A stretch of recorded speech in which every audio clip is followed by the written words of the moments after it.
National conference के बड़े leaders ने एक बड़ा बयान दिया। कहा कुछ लोग कनक मंडी को के स्टेटहुड का ख्वाब देख रहे हैं। बड़े लीडर का बड़ा बयान है, कनक मंडी को स्टेटहुड।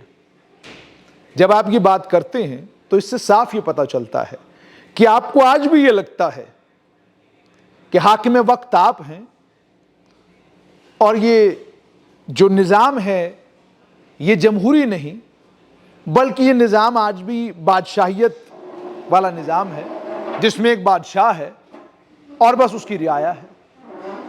इसलिए जब ये बात इंसान कहता है कनक मंडी के लिए स्टेटहुड, ये वही बात है ना जो 5 अगस्त 2019 से पहले बार बार की जाती थी कि जनाब 370 को हाथ भी लगेगा तो ये हो जाएगा वो हो जाएगा। ये वही बात है ना कि अगर 370 के साथ छेड़छाड़ हुई तो जम्मू कश्मीर में ऐसा बवाल कटेगा कि मरकज के लिए उस बवाल को थामना मुश्किल हो जाएगा। ये वही बयान है। और अगर ये बयान कोई वो शख्स देता जो एक ऐसे इलाके से आता जिस इलाके में लोगों की जो रोजमर्रा जिंदगी की जरूरियात हैं वो तमाम उनको मिल गई होती तो आपके दिल को बड़ी खुशी होती। आप कहते देखिए कितने एक ऐसे विजनरी लीडर ने यह बयान दिया है जिसने अपने इलाके में कोई कमी कोई कसर बाकी नहीं रखी है।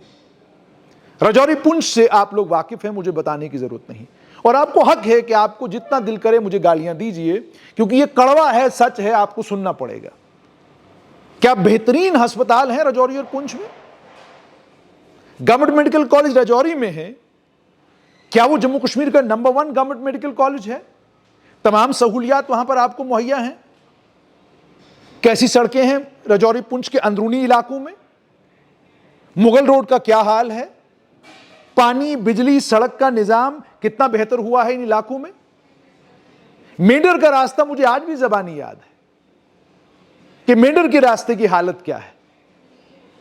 और इतना ही नहीं, जब आप राजौरी पुंछ के अंदरूनी इलाकों में चले जाते हैं, जब आप वहां के हालात देखते हैं तो आप पूछने पर मजबूर हो जाते हैं कि यह वही सरजमीन है जिस सरजमीन को अगर 2 हिस्सों में 1947 में तकसीम न किया गया होता तो इसी सरजमीन से जम्मू कश्मीर के यके बाद दीगरे वजीर आला और वजीर आजम आते, इसी सरजमीन से।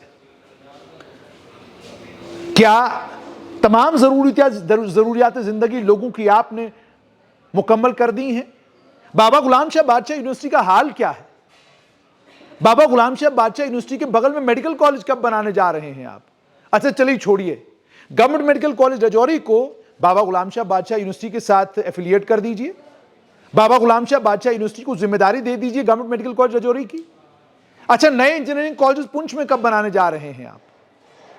अच्छा, पुंछ का जो डाक बंगला है वो तारीखी डाक बंगला, उस तारीखी डाक बंगले को उसकी जो अहमियत, उसकी जो हिस्टोरिकल इंपॉर्टेंस है उसको कब तक रिस्टोर करने जा रहे हैं आप? कब पुंछ जम्मू कश्मीर के टूरिज्म का मरकज बनेगा? कब दिल्ली के किसी आदमी को पता चलेगा कि जम्मू कश्मीर की सबसे तारीखी जगह अगर कोई है तो वो पुंछ है? कब मुल्क के अलग अलग इलाकों में लोगों को पता चलेगा कि पाकिस्तान के कब्जे वाले जम्मू कश्मीर में रहने वाली आबादी 90% पुठवारी पहाड़ी बोलती है, राजौरी पुंछ के लोगों के वो रिश्तेदार हैं? कब लोगों को पता चलेगा? क्या मालूम है, क्या खबर है किसी को दिल्ली में इन सब बातों की? किसी को खबर नहीं है। और मैं आपको यकीन दिलाना चाहता हूं वाकई किसी को खबर नहीं है। और अगर खबर होती तो पाकिस्तान के कब्जे वाले जम्मू कश्मीर से आए हुए विस्थापितों को उनके हक साल 2014 के बाद नहीं बल्कि 1953 के से लेकर 2014 तक मिल गए होते। उन्हें क्यों इंतजार करना पड़ा 2014 की बाद वाली दुनिया को का? वाल्मीकि समाज के लोगों को क्यों इंतजार करना पड़ा 2019 के बाद का? क्यों इंतजार करना पड़ा भाई? ये तो वो तमाम लोग हैं ना जो जम्मू कश्मीर के में लोगों की खिदमत कर रहे थे, लोगों के काम आ रहे थे। अगर और इतना ही नहीं, थोड़ा और आगे बढ़ते हैं, कमाल तो यह होता कि जम्मू का आदमी जब स्वास्थ्य सुविधाओं की बात करता तो दौड़ता हुआ राजौरी की तरफ चला जाता कि राजौरी का गवर्नमेंट मेडिकल कॉलेज जम्मू से बेहतर है। लेकिन तस्वीर तो बिल्कुल उल्टी है। आप खुद जानते हैं, आपको दिन में कम से कम 10 ऐसे टेलीफोन आते होंगे कि जनाब मेरा मरीज मेडिकल कॉलेज जम्मू पहुंचा हुआ, फोन कर दीजिए वहां पर। आपको 10 टेलीफोन आते होंगे कि जनाब सुपर स्पेशलिटी हॉस्पिटल में कार्डियोलॉजी डिपार्टमेंट में मेरा फलाना मरीज पहुंचा हुआ है, डॉक्टर सुशील को फोन करिए, जरा उसका ख्याल रखें। क्या जरूरत पड़ी इस सब की? भाई सब कुछ तो मिल चुका राजौरी पुंछ को।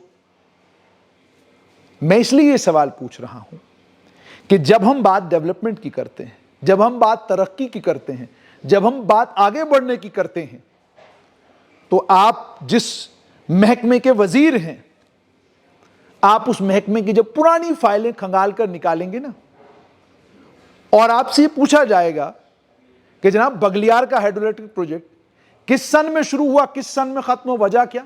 जनाब दहशतगर्दी। मुगल रोड मुकम्मल क्यों नहीं हुई? जनाब दहशतगर्दी। अलग अलग डेवलपमेंट के काम जम्मू रीजन में मुकम्मल क्यों नहीं हुए? जनाब दहशतगर्दी।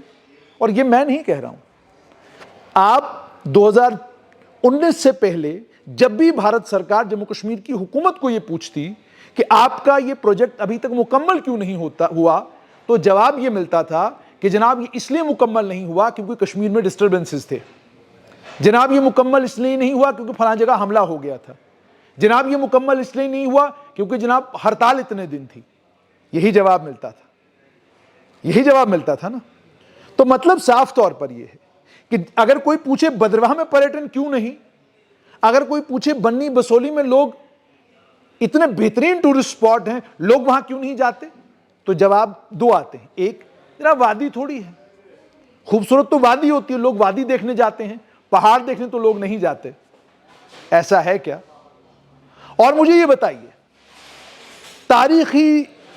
तारीख में क्या इंपॉर्टेंस है राजौरी की, क्या रेलेवेंस है राजौरी की, मुझसे बेहतर आप जानते हैं। लेकिन क्या वो तारीखी हैसियत राजौरी को जम्मू कश्मीर में हासिल है? 2 वजीर बनाने का मतलब क्या है? राजौरी पुंछ में तरक्की चारों चहू में हो रही है, कोई इलाका बाकी नहीं रहा तरक्की से। तमाम परेशानियां राजौरी पुंछ के इलाके के लोगों की दूर हो गई। जब बात स्टेटहुड की जाती है, इसमें कोई शक नहीं कि स्टेटहुड के बारे में जब बात की जाती है तो तब तक स्टेटहुड मुमकिन नहीं है जम्मू संभाग के लिए जब तक लखनपुर से लेकर बानिहाल तक एक आवाज या एक स्वर में लोग ये न कहें कि हमको जम्मू संभाग को राज्य बनाना, तब तक स्टेटहुड नहीं मिलेगा। बिल्कुल हकीकत है ये। लेकिन जब आप डिसमिस कर देते हैं इस आइडिया को कि भाई कनक मंडी के कुछ लोग जो है वो स्टेटहुड मांग रहे हैं, तो इससे यह पता चलता है कि आप कितना हल्का आंकते हैं जम्मू संभाग की लीडरशिप को, आप कितना कमजोर आंकते हैं जम्मू संभाग की लीडरशिप को। आपकी नजरों में क्या वक़्त और क्या कीमत है जम्मू संभाग की लीडरशिप की? अगर आपको लगता होता कि जम्मू संभाग की लीडरशिप में वो ताकत है, वो कुव्वत है कि आर्गुमेंट की बेस पर, लॉजिक की बेस पर, रीजनिंग की बेस पर वो स्टेटहुड की मांग करेंगे और स्टेटहुड ले भी लेंगे, तो शायद अब कतन ये नहीं कहते कि वो कनक मंडी की स्टेटहुड की बात हो रही है। छोटी बातें करना बड़े लोगों को शोभा नहीं देता, और इस दौर और इस वक्त में तो कतन शोभा नहीं देता जिस दौर और जिस वक्त में वो हुआ जिसकी किसी ने कल्पना भी नहीं की थी। ख्वाब में भी किसी ने नहीं सोचा था कि 370 अमेंड हो जाएगा, 35A चला जाएगा। और अब हमको यह भी समझाया जाता है कि जुबान में थोड़ी मिठास लाइए, जुबान में थोड़ी तब्दीली लाइए, अपना मिजाज बदलिए, अपना अंदाज बदलिए। कल अगर स्टेटहुड आई तो बड़ी मुश्किल होगी। इसका मतलब बिल्कुल साफ है कि आप ये कहना चाहते हैं कि जुबान बंद कर लो। कल अगर जम्मू कश्मीर को दोबारा स्टेट बनाया गया तो तुम्हारा हिसाब किताब होगा। अगर आप ये कह रहे हैं तो इसका मतलब साफ तौर पर यह है कि आप भी चाहते हैं कि आपको भी गोद में ही लोग चाहिए। आपको भी बर्दाश्त नहीं होता कि कोई आपको आपकी नुक्ताचीनी करे, कोई आप बरसर इख्तिदार हैं, आप हाकिम वक्त हैं। क्या फर्क आपकी जिंदगी में पड़ा? भाई मुझे ये बताइए, करप्शन के ऊपर कितने रिपोर्टर्स ने आज तक कितनी लंबी लंबी कहानियां अखबारों में लिखी? क्या हुआ? भाई एक बड़ा करप्ट अफसर बताइए इसके खिलाफ कोई कार्रवाई हुई हो, जिसका इकबाल बुलंद ना रहा हो, जिसके इकबाल में कोई कमी आई हो। किसके इकबाल में कमी आई? कौन सा बड़ा शख्स जो है ऐसा हो गया कि समाज ने उससे कतराना शुरू कर दिया? कोई फर्क नहीं पड़ता, किसी की जिंदगी में कोई तब्दीली नहीं आती। मुझे याद है कांग्रेस के एक बड़े नेता उस समय मंत्री थे, उनके ऊपर गंभीर आरोप उन्हीं की पार्टी के एक नेता ने असेंबली में लगाए। फौरन उस समय के मुख्यमंत्री ने उनको बाहर का रास्ता दिखाया। आज वो फिर एमएलए हैं। एक और कांग्रेस के बड़े नेता, गंभीर आरोप उनके ऊपर साल 2008 में लगे, गंभीर आरोप लगे और यूं लगा कि उनका सारा पॉलिटिकल कैरियर खत्म हो गया। वो आजकल आसाम के इंचार्ज बने हुए हैं। इतना ही नहीं, कई आईएएस ऑफिसरों के ऊपर, कई आईपीएस, कई आईएफएस ऑफिसरों के ऊपर गंभीर आरोप लगे, सब बरी हो गए। इकबाल बुलंद है सबका, बड़ी वंडरफुल लाइफ सभी जी रहे हैं। शाम को सब आपको गोल्फ खेलते मिलेंगे और उनकी अगर आप सोशल लाइफ भी देखेंगे तो बड़ी बेहतरीन है, बड़ी खूबसूरत है। उनकी सोशल लाइफ में कहां कोई कमी, कोई कमजोरी आई?